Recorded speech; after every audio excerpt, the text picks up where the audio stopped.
Yo mga idol, kamusta? Sports Talk PH nga pala. Ang award ni Magsayo, pag-usapan natin yan mga idol. Ngunit bago ang lahat ay huwag kakalimutang mag-subscribe at i-click ang notification bell button for more sports talk.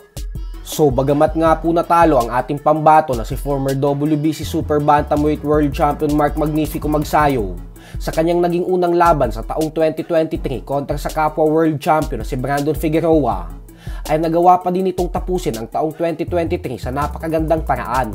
Ito po ay dahil ang kanyang pagtapos sa pambato ng Mexico na si Isaac Avilar nitong buwan lamang ng December, kung saan pinatulog niya ito sa pamamagitan ng isang suntok lamang sa third round ng kanilang bakbakan, ay hinirang po ito ng The Ring Magazine bilang 2023 Knockout of the Year. Napakahirap pong masungkit ng award na ito, gawa ng napakadaming matitinding knockout na panalo na nangyari sa 2023. Kagaya na lamang ng pag-knockout ni Junto Nakatani kay Andrew Moloney. Kaya naman isang malaking karangalan talaga ito para kay Magsayo na masungkit ang Knockout of the Year award. Bukod dyan ay kandidato din po ang laban ni Magsayo kontra kay Figueroa sa PBC Fight of the Year, kung saan malaki din ang tsansa nitong manalo. Inaasahan na muling lalaban si Magnifico sa unang bahagi ng taong 2024 para sa isang World Title Eliminator fight. Nang sa ganon ay magkaroon ulit siya ng pagkakataon na mapalaban sa isang World Title fight. Kasalukuyang pang number 7 si Magsayo sa World Rankings ng WBC sa 130-pound Super Featherweight Division. Pang number 12 naman siya sa WBO, pang 11 sa IBF, at pang 7 naman sa WBA. Isang magandang balita po ito dahil pasok siya sa World Rankings ng 4 na major boxing organizations. Sa kabilang banda naman mga idol ay sunod-sunod nga po ang mga banat ng MP Promotions President Sean Gibbons sa magkapatid na Casimero.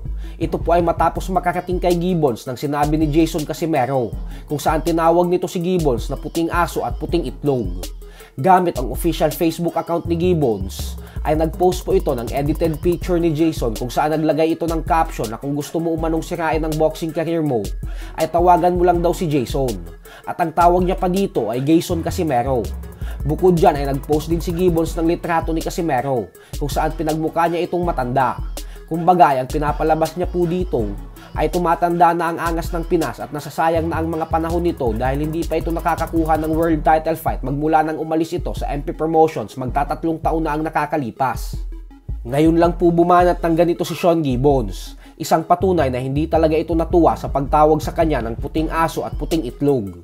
Yan po kasi ang naging sagot ni Jason Casimero kay Gibbons matapos sabihin ni Gibbons na handa siyang gawin ang sagupaan sa pagitan ni Casimero at Japanese monster na Aoya Inoue. Isang tawag lang umano sa kanya ni Casimero ay gagawin niya daw agad ang inaasam-asam nitong laban kontra sa binansagang halimaw ng Japan. Subalit agad nga po itong binara ni Jason at sinabing nakaamoy na naman daw kasi ng pera ang puting aso sa potensyal na laban sa pagitan ni Casimero at Inoue.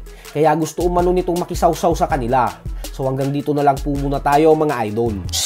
Sports Talk PH, kakaiba ang laban ng mga Pinoy.